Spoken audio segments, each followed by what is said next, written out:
Mi'raj Rasulullah Shallallahu Alaihi Wasallam.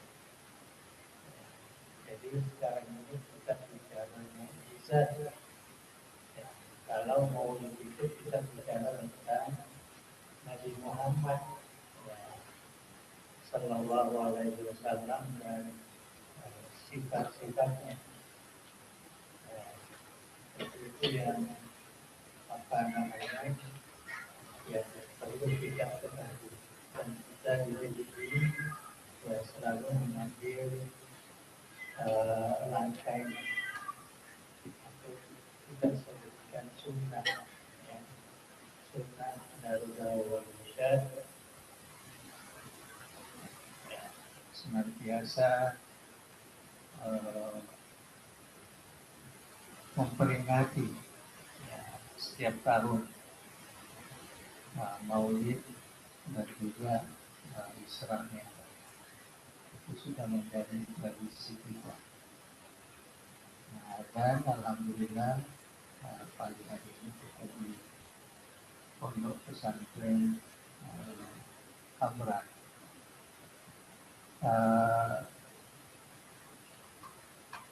Kita juga mengenang kita karena mewariskan satu kitab ya, khusus yang terkait dengan Isra-nya, yaitu nama kitabnya An-Nibras Al-Wahhaj di Hikmatil Isra wal Mi'raj. Ini adalah ya, An-Nibras itu kita dulu ada senter ya, senter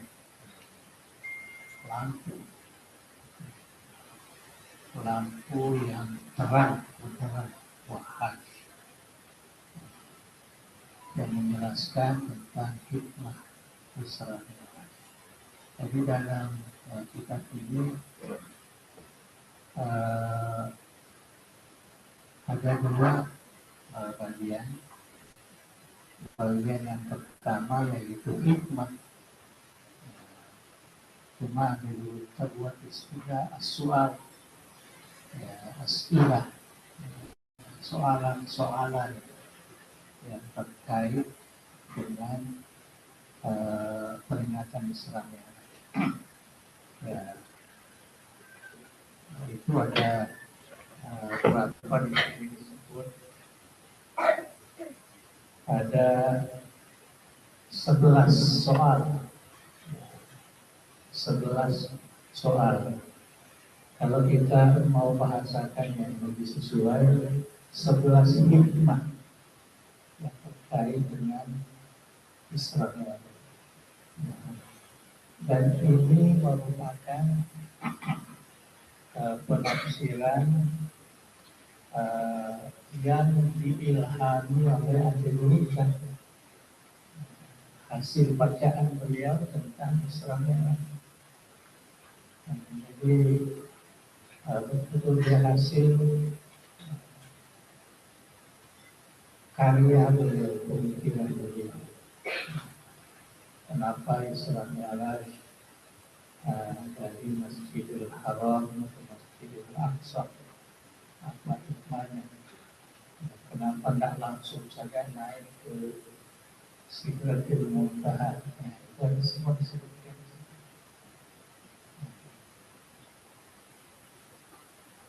Berapa langit dan siapa nabi-nabi yang dijumpai oleh Rasulullah Shallallahu Alaihi Wasallam dan hikmah-hikmah semua disebutkan. Jadi itu persoalan yang pertama, bagian yang pertama tentang hikmah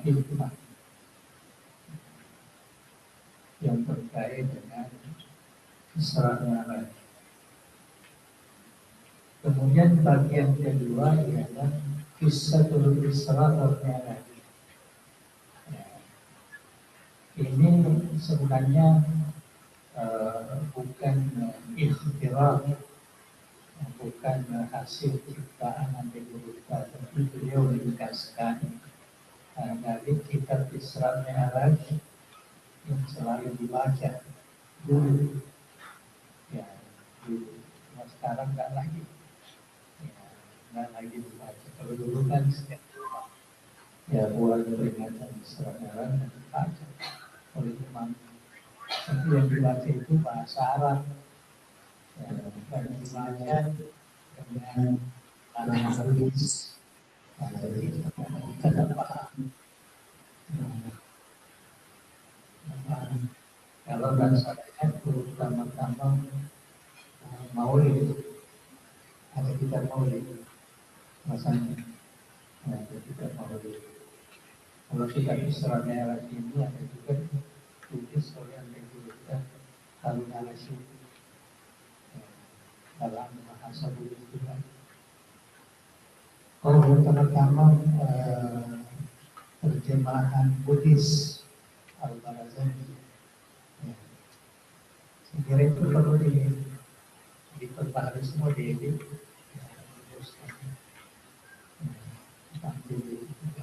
kalau sekali lagi anak-anak bisa kita dapatkan hasilnya, ya, kita proses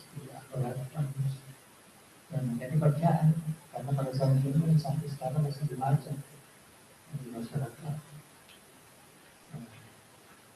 Mungkin kita juga di pesantren ini bisa dimulai juga kalau peringatan Isra Mi'raj, sekurang-kurangnya seperti tadi, ya kita baca hal-hal yang kita merasa ada kaitan dan perlu dipahami oleh masyarakat. Ya, karena kalau kita tidak bahas itu, kadang penceramah itu dia langsung cerita sembahyang, ya, cerita Isra Mi'raj.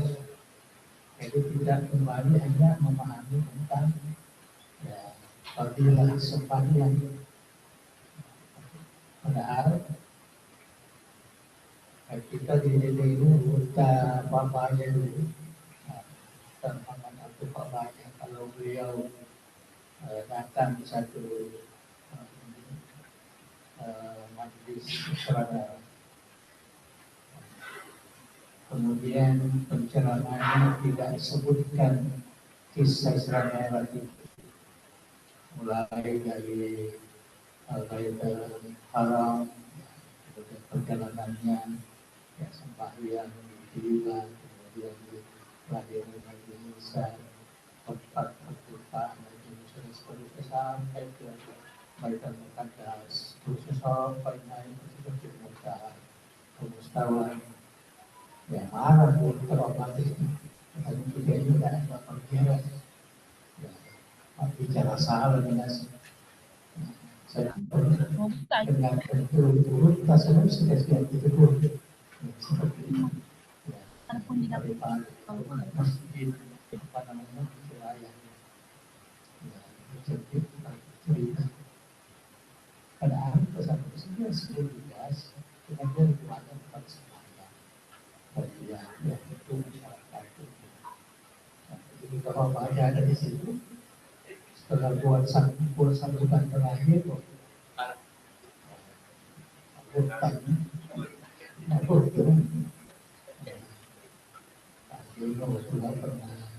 ada beberapa dari Makassar, beberapa dosen-dosen yang memberikan ceramah dan dia hadir. Kalau dia tidak bicara tentang kisah ini marah sekali. Ya kalau dia nama ceramah, apa itu? Jadi begini sampai kasih itu. Kalau itu nak turun, nak terima sampaiannya. Assalamualaikum. Ini adalah baik. Itu buruk terus. Itu saya kira sebagai sejarah yang perlu kita ketahui. Jadi saya kira kita perlu masyarakatkan kitab ini termasuk kepada pesantren.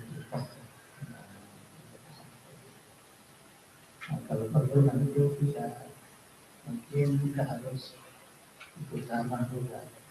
Saya dengar tadi bahasa Buddhis itu tidak masuk lagi.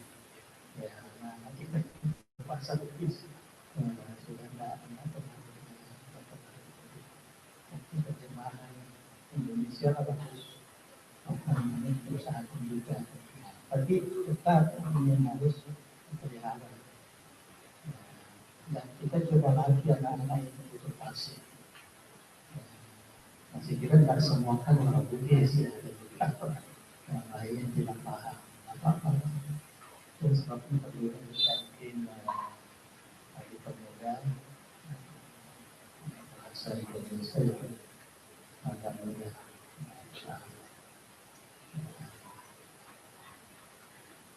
Ketika menurut mereka pernah di baru-baru ini kita ini kosong ada terjemahannya sedikit.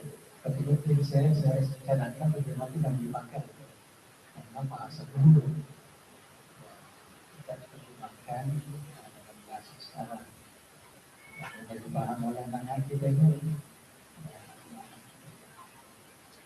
dengan bahasa yang sesuai dengan perkembangan sekarang. Nah, jadi itu sedikit ya, tentang ringkasan. Jadi kita mau hidupkan, kalau mau hidup kalau bisa ya seperti yang saya katakan tadi, yang perlu diubah balasan itu. Kita menurutkan ulama taman ini bahasa Buddhis.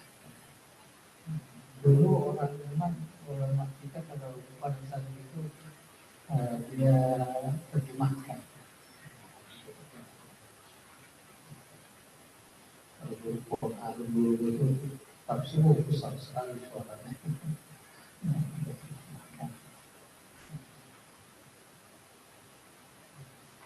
Tanpa bahagia dia akan terjemahkan dengan sampai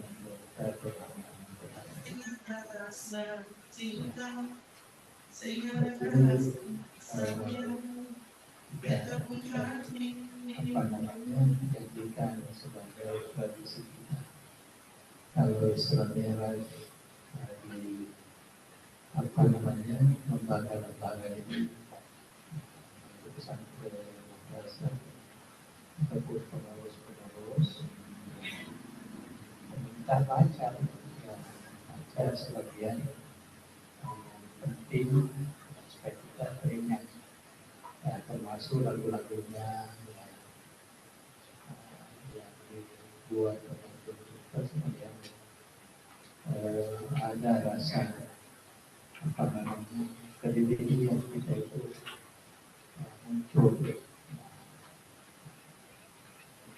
Kemudian saya akan sedikit bicara kasar, karena itu ada tambahan yang penting kita ketahui terkait dengan Islam ini. Kebetulan sini dia tidak sentuh bahwa Isra perjalanan malam ikutnya Al-Quran minal Masjidil Haram ila Masjidil Aqsa. Subhanalladzi asra bihi lailan minal Masjidil Haram ila Masjidil Aqsa allazi barakna hawlahu linuriyahu min ayatina innahu was-sami'ul basir. Dalam hadis-hadis itu dinyatakan bahwa Nabi memang ke masjid haram malam itu dibedah apa namanya dia punya tubuh ini disucikan, penggunaan naga itu disucikan. karena beliau akan melakukan perjalanan yang luar biasa. Harus dipersiapkan.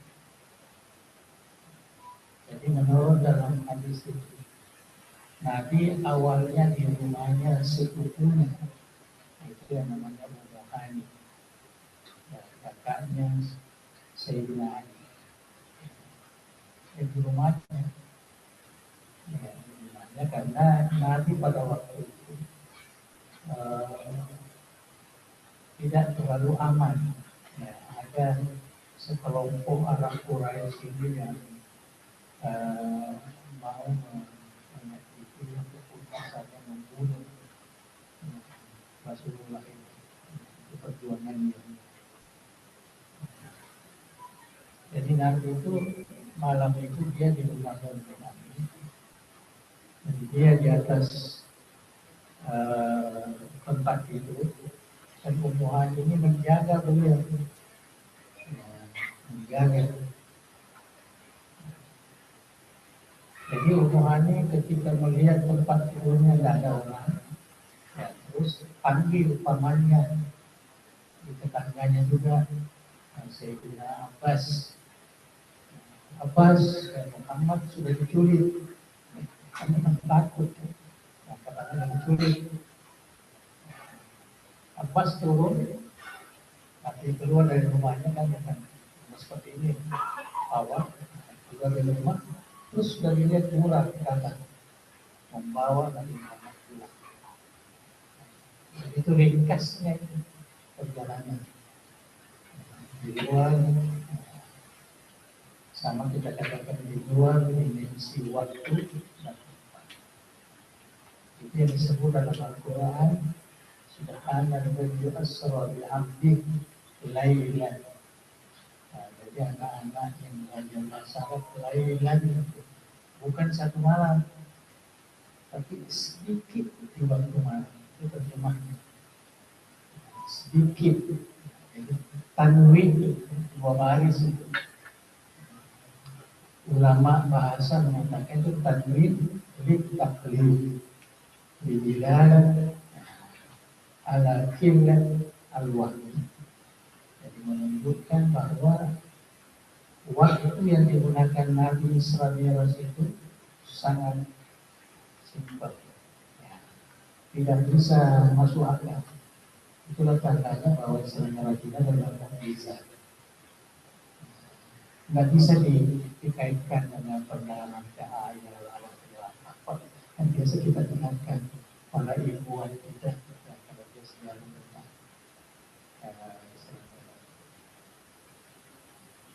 ada hadis mengatakan masih panas tempat tidurnya. Jadi kalau masih panas, berarti singkat sekali ditinggalkan, kembali panas.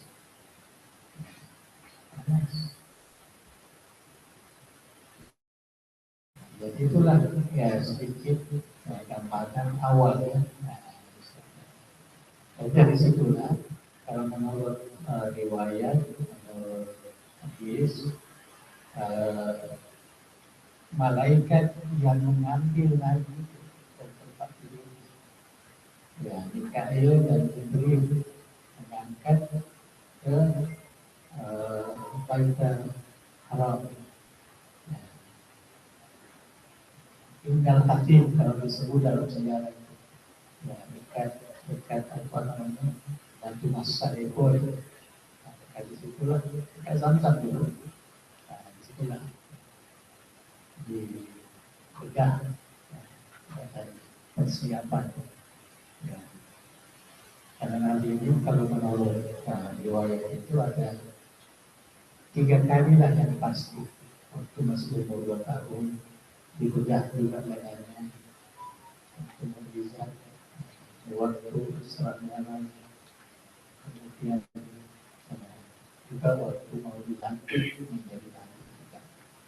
Ada riwayat yang paling apa namanya jelas biasa kita dengarkan ketika Isra satu perjalanan yang luar biasa, yang mau naik ke satu alam yang namanya Sidratul Muntaha. Satu alam di mana perbatasan antara malaikat yang bertugas di bawah dan yang bertugas di atas. Itu namanya Sidratul Muntaha. Kalau hadis mengatakan itu semacam pohon kayu besar. Daunnya itu seperti daun telinga gajah. Itu adalah hiasan-hiasan. Hiasan-hiasan. Tadi disebutkan kendaraan dan kendaraan beberapa. Malah disebutkan tadi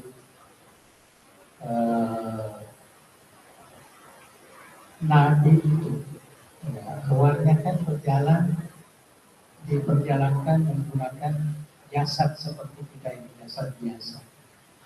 Itu disebutkan asra bihaqi. Allah yang memperjalankan hambanya. Jadi hamba itu biasa, belum biasa di luar roh. Jadi cerita-cerita di YouTube itu bahwa hanya mimpi atau hanya roh, itu tidak benar karena bertentangan dengan nas Al-Quran. Walaupun masih ada kajian-kajiannya, kadang beda. Nah, jadi Nabi itu menggunakan jasad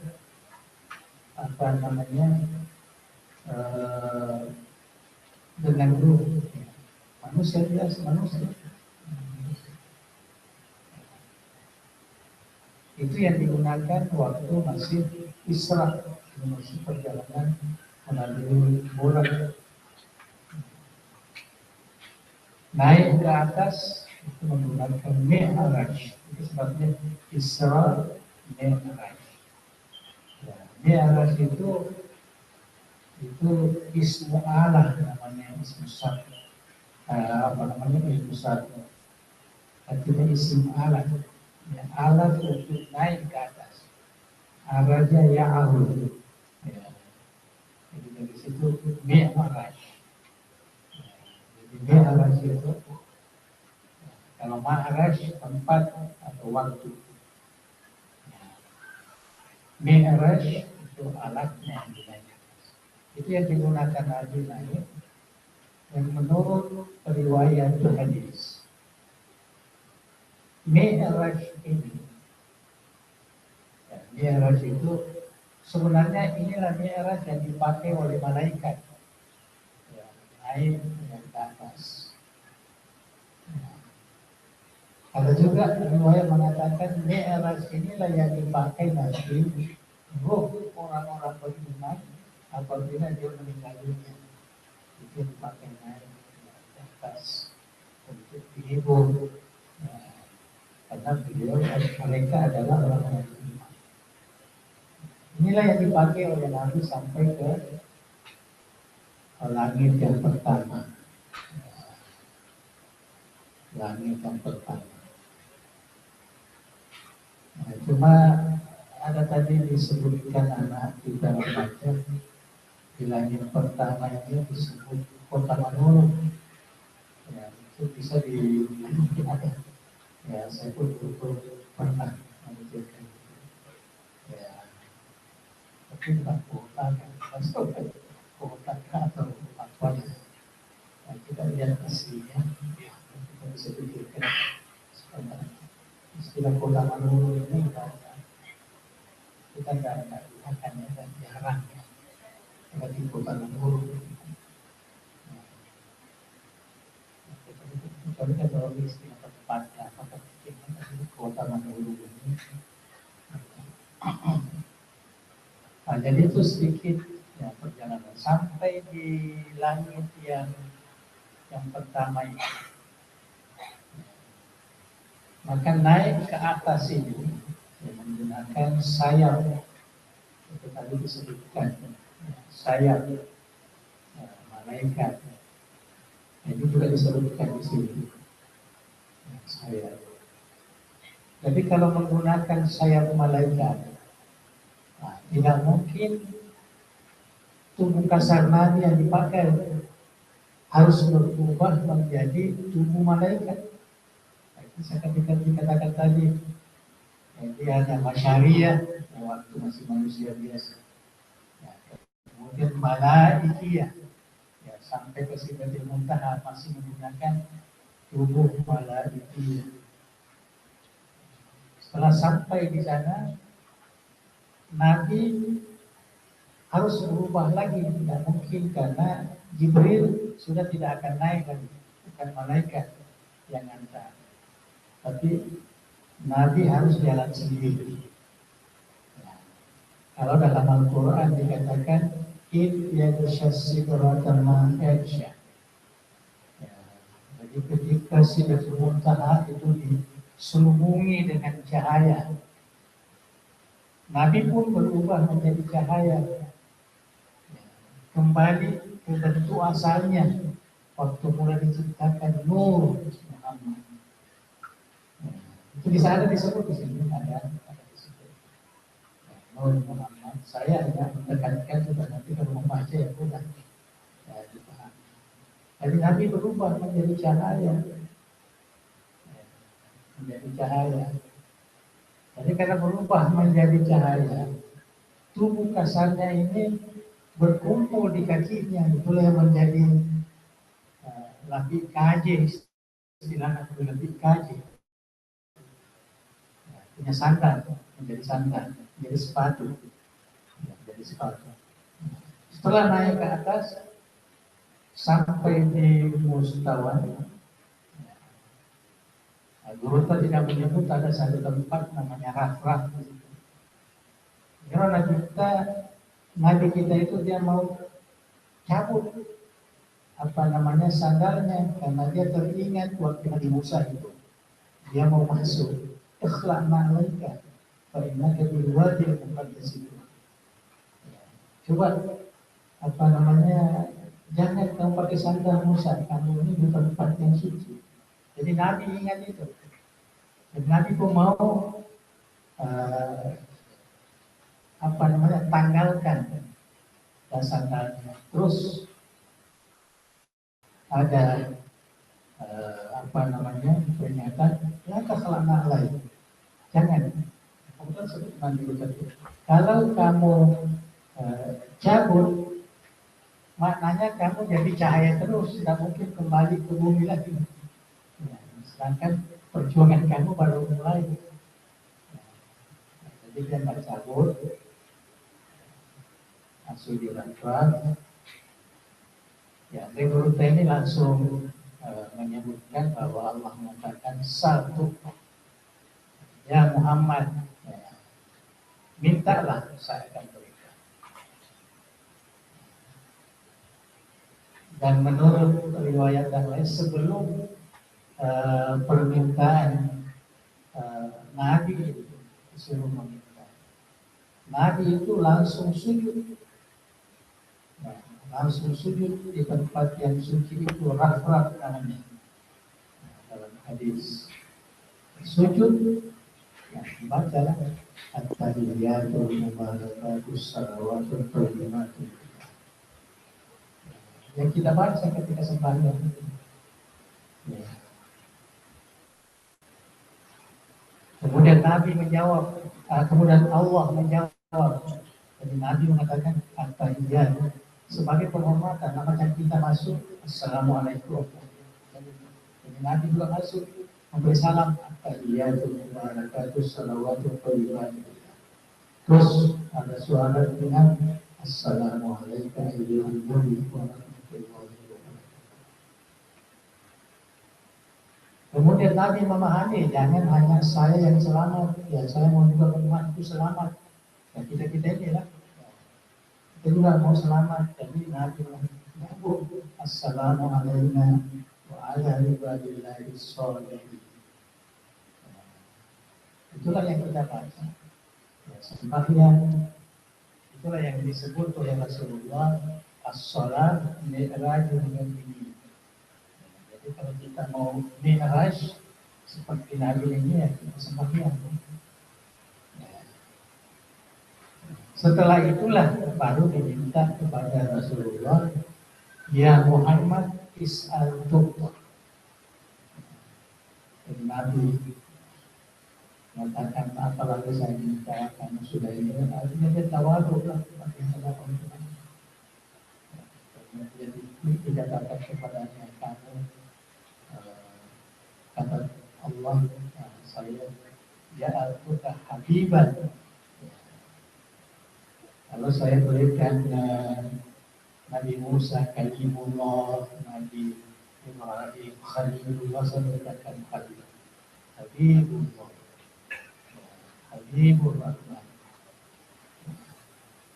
Habibur Rahman. Kemudian mengatakan ini semua ada di sini. Ja'altu ummatan wasat. Saya jadikan umatmu sebagai umat yang terbaik. Ya, umat wasat itu adalah umat yang terbaik.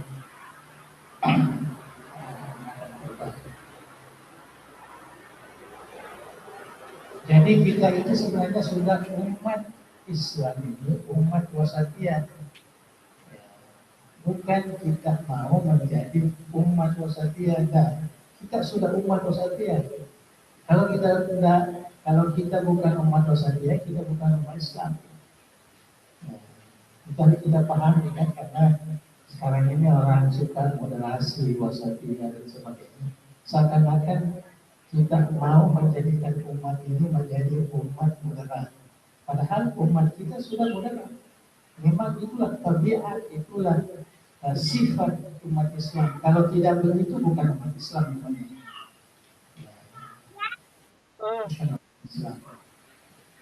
Islam yang kita ada ini juga Islam wasatiyah, Islam rahmah. Islam rahmah. Yang cuma terkadang terjadi di masyarakat itu pengamalan Islamnya, terkadang ada keras, terkadang ada suka mencari perbedaan, suka merusak persaudaraan. Itu dari segi amanah.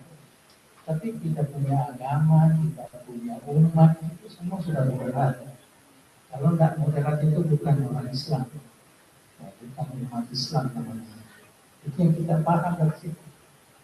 Masih dalam Al-Quran mengatakan ya antum ummatan wasatan litakunu syuhada'a.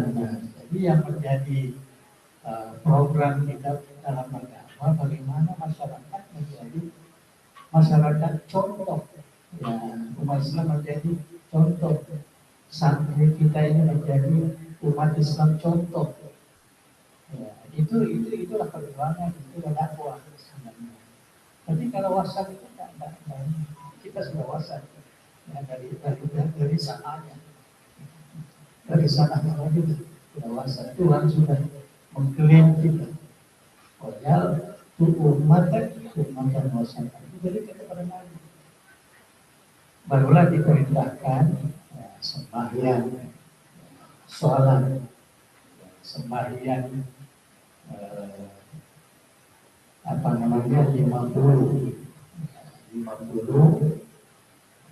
Inilah yang diterima oleh Rasulullah.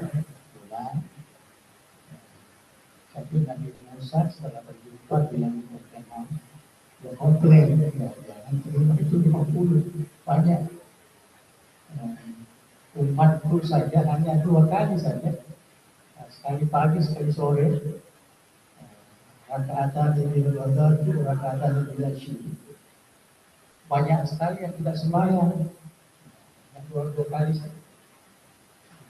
Nabi Musa, Is'alul Taslim, hanya Nabi mintalah berikan. Ada disebut juga minta keringanan. Malah guru saya itu tegas. 9 kali Nabi berulang-alik antara Nabi Musa dengan Allah. Dia naik minta keringanan, dikasih 5. Turun 5 sampai 5, sampai Nabi mengatakan saya malu kepada Tuhanku. Ya, sudah 9 kali, ya, kan berulang-ulang. Bersama kita 3 kali sudah cukup. Ya, ini 9 kali. Ya. Kalau menurut urutan di sini diambil dari hadis bahwa Nabi Musa itu sebenarnya bukan turunnya kewajiban sholat itu yang dia dia merasa gembira, bukan. Dia merasa gembira melihat wajah seorang nabi yang baru saja berjumpa dengan Tuhannya, jadi masih ada cahaya yang dia rasakan dari mata di situ. Karena Nabi Musa pernah minta mau melihat Tuhannya, tapi tidak dikasih. Jadi kalau kita katakan secara kasarnya, Nabi Musa ini agak cemburu juga. Ya, Nabi Muhammad ini setiap naik jumpa. Dan apabila turun nampak cahaya, merasa puas karena pernah meminta untuk melihat tapi tidak dikasih. Nah, itu katanya ahli hikmah termasuk ahli luhur juga disebutkan dalam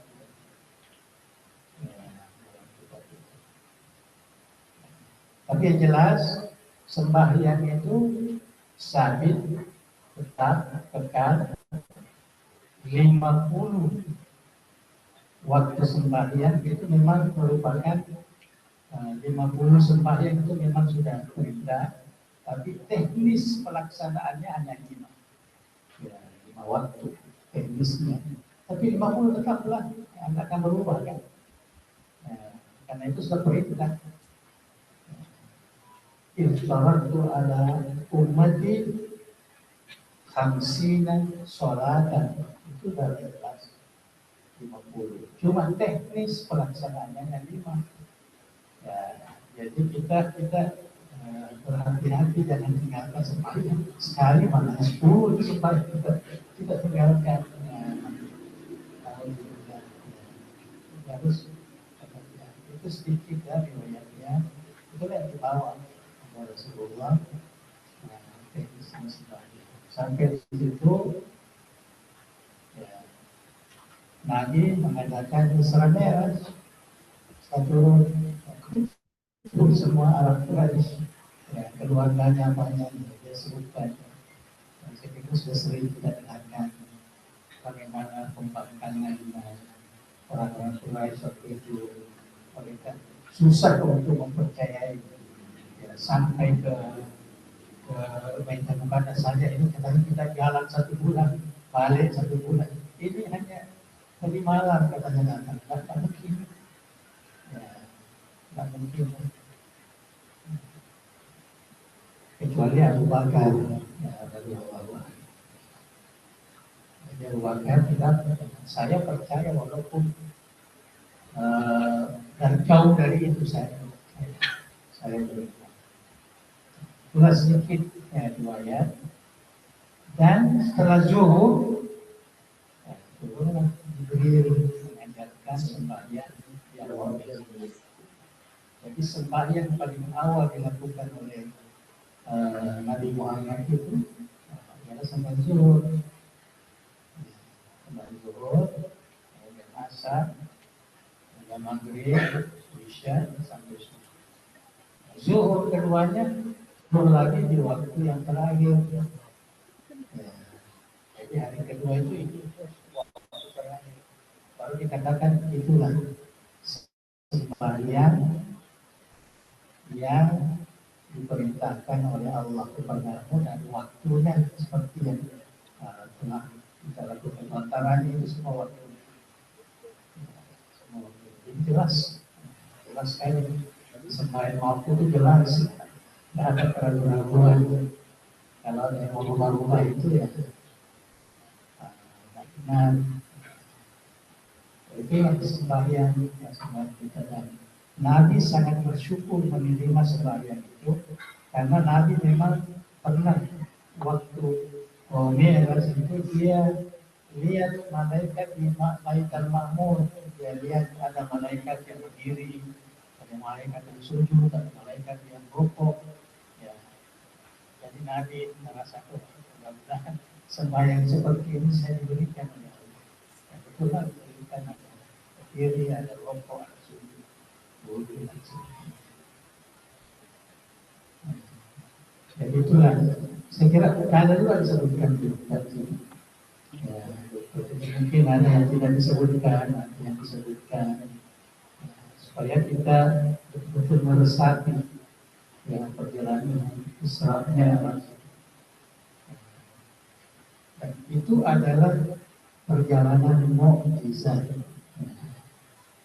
Perjalanan mukjizat artinya mukjizat keluar biasaan yang tidak bisa diukur dengan akal dan harus diterima sebagai min dalail nubuwah, ya, tanda kebenaran kenabian tersebut, tanda kebenaran agama yang dibawa oleh tersebut. Itulah Nabi ini mempunyai dua macam mukjizat. Itu kalau terjadi dalam ilmu tauhid. Ada mukjizat yang terjadi pada waktu Nabi masih hidup. Ya. Itu banyak. Bisa membanyakkan makanan, bisa membanyakkan minum.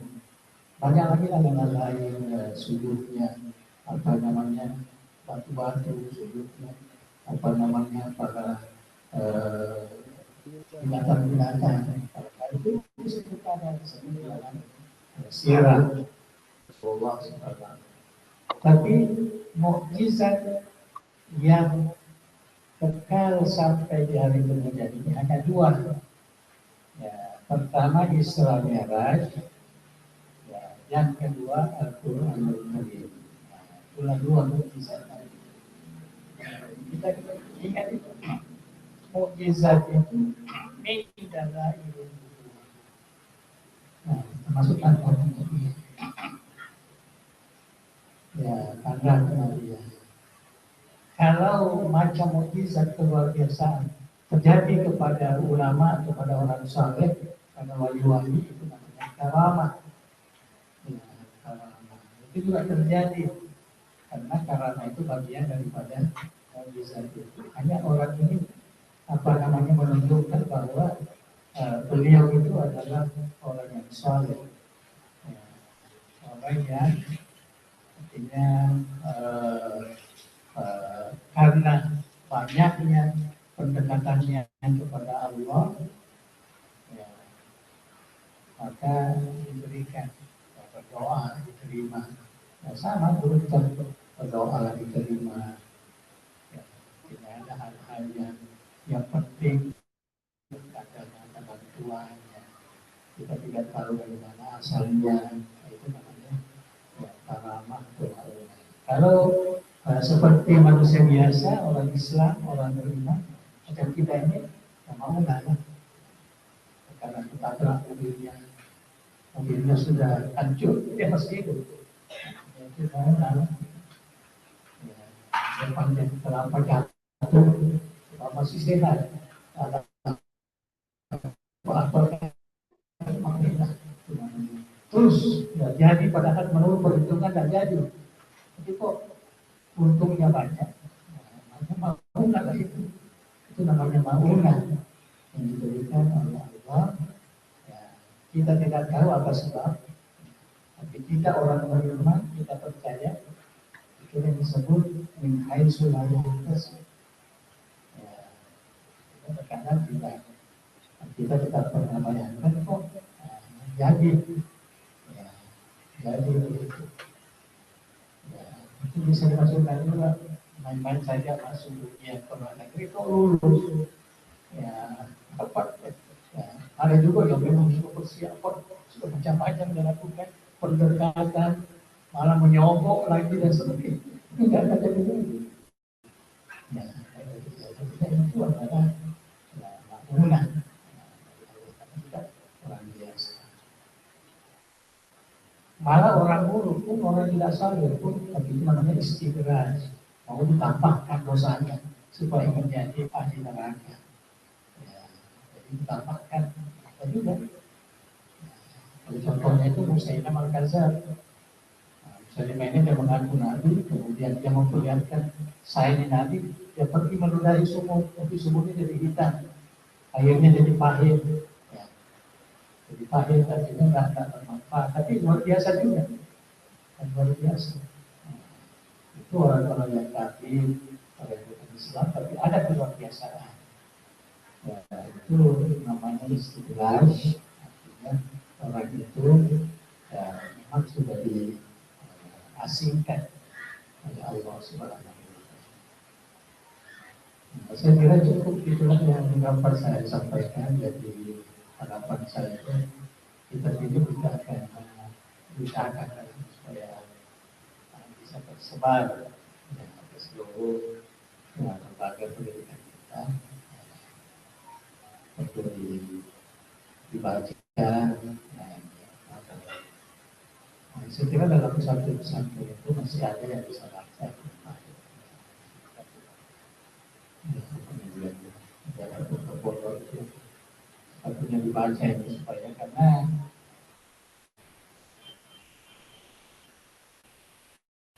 saya kaji ini termasuk itu yang sangat teliti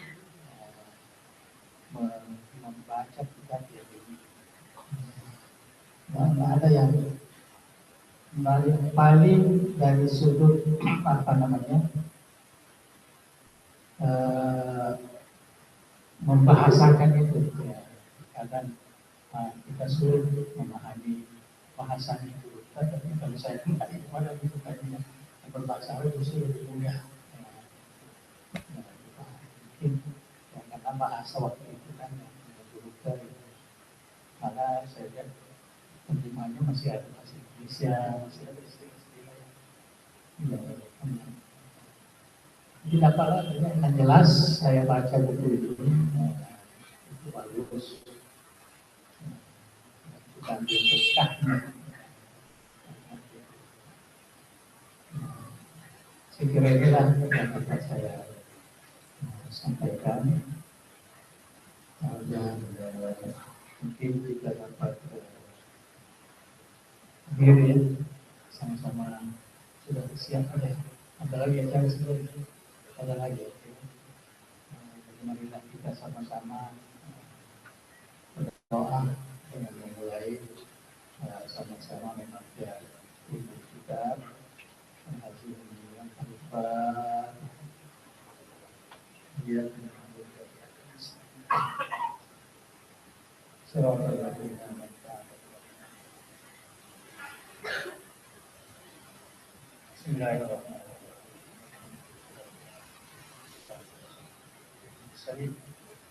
Sayyidina Muhammadin wa sallim.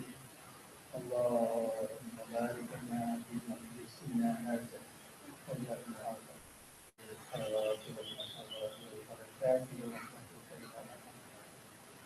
اللهم اغفر لنا ذنوبنا وإسرافنا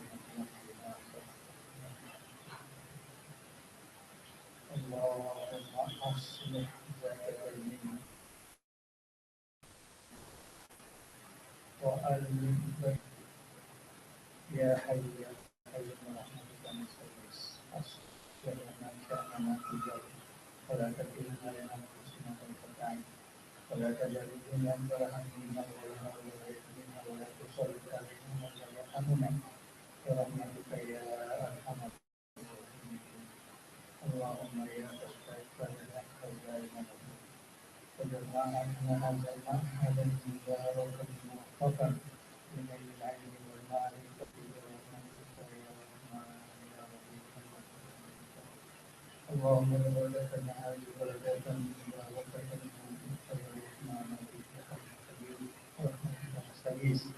لا إله إلا أنت إنا كنا من ربنا آتنا من لدنك رحمة وهيئ لنا من أمرنا رشدا ربنا آتنا في الدنيا حسنة وفي الآخرة حسنة وقنا عذاب النار صلى الله عليه وسلم وعلى آله وصحبه وبارك وسلم ونبارك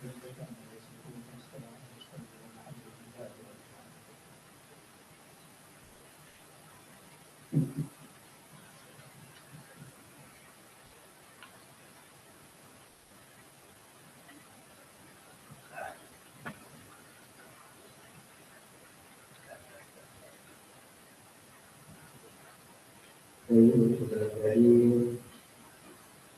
ulasan kisah kitab Al-Madrasah Al-Muhaj oleh Syekh untuk umur kisah dari sekaligus bacaan beliau.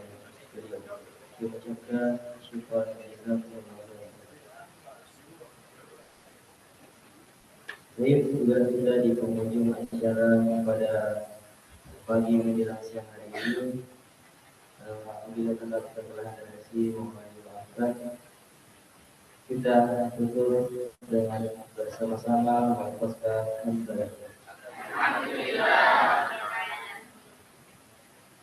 Baik, kurang lebihnya mohon dimaafkan. Hadanallah wa iyyakum ajmain. Billahi taufiq wal irsyad. Assalamualaikum warahmatullahi wabarakatuh.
Itu kan khas Jawa.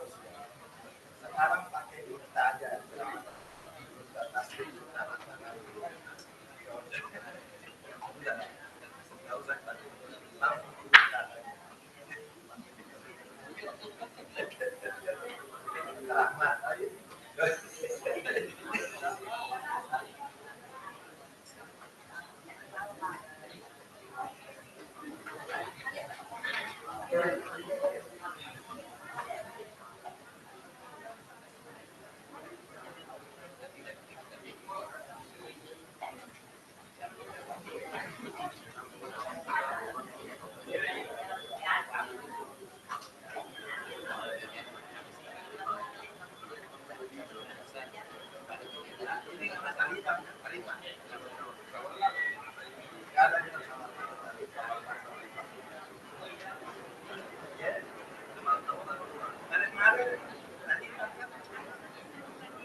saya.